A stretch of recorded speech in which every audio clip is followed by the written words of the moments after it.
Good evening, Bahamas. I'm Christina McNeil, and this is MB12 for Monday, July 30th, 2012, broadcasting from the Cable 12 studios on Robinson Road. In news tonight, vendors vexed after new policies are unveiled at the Bay Street Straw Market. An alleged suicide victim discovered near Arawak Key, increasing trends in domestic violence. Thousands of dollars in silver and gold jewelry confiscated as police raid several businesses. And two Bahamian beauty queens crowned over the weekend. We have those stories and much more coming up tonight. Your MB12 starts right now.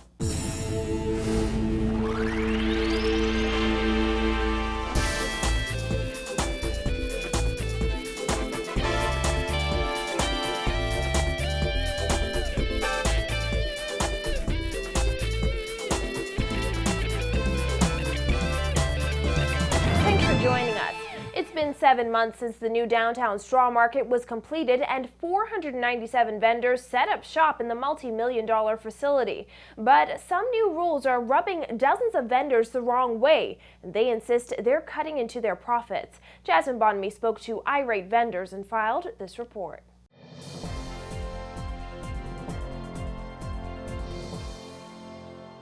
An early morning visit by compliance officers here at the Nassau Straw Market has got some vendors riled up as they say the new rules governing how they display their wares are simply unfair. We always had some type of rules, but never like this.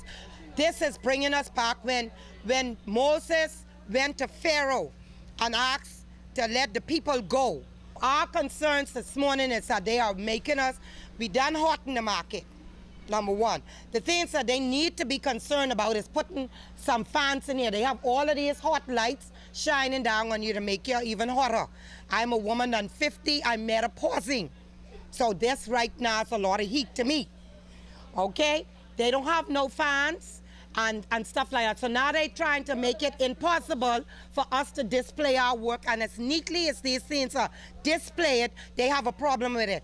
It was an inspection by straw market compliance officers this morning which sparked the heated reactions from vendors. Vendors we spoke to alleged the officers told them that some stalls had too much merchandise and needed to either be cleared off or portions broken down. But they argued that cutting back on showcasing their items affect their profit, as empty stalls mean lower sales. Daisy Clark says she was the first vendor visited by compliance officers this morning. She argued that while her stall may be crowded, it's no eyesore. If I don't make no money, they like to see what they could touch and this or the next thing.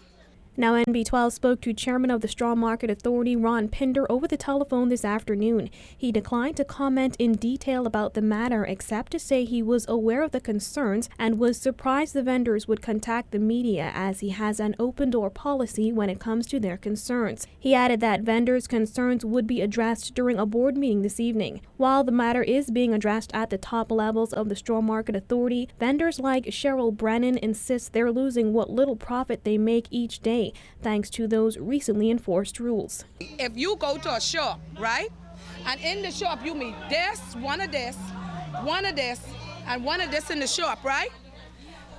You can look around, and on the next side of the shop, you see all kind of things to the shop, which shop you can shop to. When 6 and 7 and 8 boat comes to this harbor, it's no guarantee that money is spent in here. Some days, 6 and 7, 8 boats be in the harbor, and we don't make $1. Not $1. So I don't know where they're getting their concept from, but they need to try come and change, or they need to just speak to the people and see what the deal is. Meantime, vendors are asking Prime Minister Perry Christie to step in. We need to call on Perry, Gladstone, Christie. We need to call on the Prime Minister to come see about our business, because they done, it's much too long now. May 7th is past. We ain't hear nothing from them. We only see puppets walking about. And since Perry Christie holds the puppet strings, we need to hear from him. We need to hear from Brave Davis. We need to hear from persons that we elect to come into this market and stop oppressing us. We've been oppressed too long, my darling. We will not be moved. Reporting for NB12, I'm Jasmine Bonamy. Also today, Minister of Agriculture and Marine Resources V. Alfred Gray giving vendors at Arawak Key an ultimatum. Gray says the vendors collectively owe $500,000 in overdue fees. Gray is giving the vendors 2 weeks to come in and set up a payment plan or face eviction. Also, police are investigating an apparent suicide on Arawak Key. Eyewitnesses say a young woman jumped to waters at the rear of the tourist attraction minutes after she threatened to kill herself. Fanique Toot has the details. Vendors on Arawak Key are in shock after witnessing an apparent suicide. Shortly after 8:30 this morning, a woman wearing a white shirt and blue jeans was seen walking along this bridge which connects Arawak Key to the container port. Superintendent Ashton Greenslade explains what happened next. They later observed this lady walk at the eastern end of this bridge where she dived into the water. Eyewitness immediately alerted the police.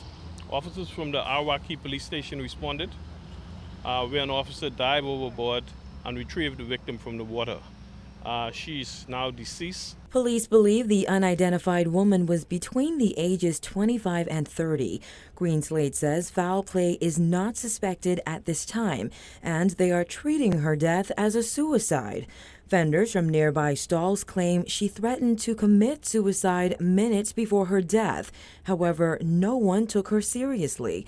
One vendor who did not wish to be identified says the young woman was barefoot, extremely thin, and appeared to be out of it. Early this morning, she came over by the breakfast place over there, and she was just, you could see she wasn't in the right state of mind. She was in normal.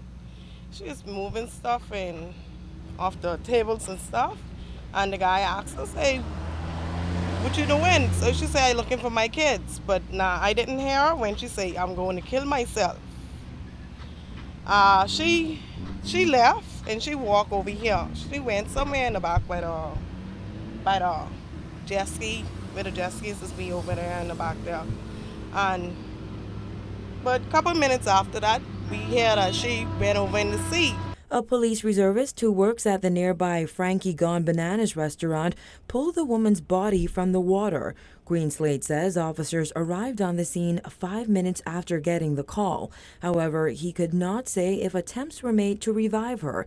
Vendors say though the woman seemed ill, they never expected her life to end so tragically. I was stunned because I didn't believe it. It was too fast. Truck driver Dale Brown watched as the woman's body was placed in a white van. Had he arrived on Arawak Key earlier, Brown says this incident may have ended differently. It affects you in a way whereas, you don't expect things like that to be happening like that, and sometimes you wish you are able to help people if something like that happened and stuff like that, but unfortunately, no one was there who could have helped her in that instant. If you're going through a hard time or anyone going through any difficult times, to please seek some professional help, either a pastor or some family member, to talk about the situation, to avoid situations from this and happening in the future. Okay. Police investigations continue into this matter. Reporting for NB12, I'm Fanique Toot. On the heels of a brutal murder said to be the result of a domestic dispute on Friday, police are speaking out about what they say seems to be a troubling pattern in relationships. Royston Jones reports. It's certainly not a new trend, but police officials have said they are concerned with the number of reported cases of domestic violence occurring over the past few weeks. Superintendent Stephen Dean, officer in charge of the Urban Renewal Program, says he's especially concerned with the abusive tactics being employed in some cases. Most of the matters we were able to resolve them right on the spot, and I thought that was the benefit of having the urban renewal officers right in the community. So we are being inundated with persons coming with disputes or conflicts. Sometimes the difficulty we have in our matters is persons don't want to give evidence, persons don't want to come forward, they don't want to prosecute. Sometimes we get matters reported, but then the victim backs out for a number of reasons, fearful of the partner threatens them, a number of things happen. And while I'm talking here, another thing that we see, a lot of this threats of harm, threats of death, that persons are threatening them. If you report it, I'm gonna kill you, I'm gonna kill your children, and I can kill myself. So there's nobody to prosecute. Although Dean was unable to provide statistics, he said the police force wanted to spread public awareness on the matter in an effort to limit incidents and encourage victims to report cases of abuse. He said police have received reports of threats of harm and death, harassment, and infecting partners with deadly diseases, including AIDS. Last month, Bahamas Crisis Center officials revealed that there had been a significant increase in the number of domestic violence cases reported in the Bahamas over the past several years. Dean said yesterday that officers attached to the urban renewal centers throughout New Providence have encountered a significant number of cases that could have resulted in fatality without police intervention. We see the arguments, the disturbances police are being called to. These are the main concerns we are saying. We know in some cases if we didn't come to those scenes, if it could have escalated further. If we didn't give the proper referral in some cases, things could have been worse.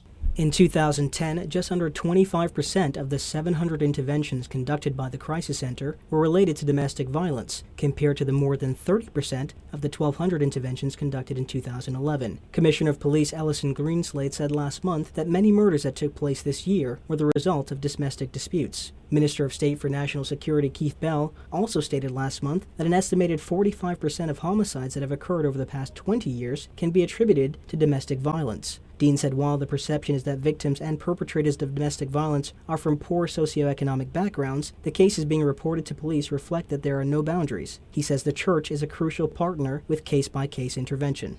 We would want members of the public to know that you can turn up at our doors at any time during the day. And if there is a problem, we are there and we are willing to listen and to provide counseling free of charge.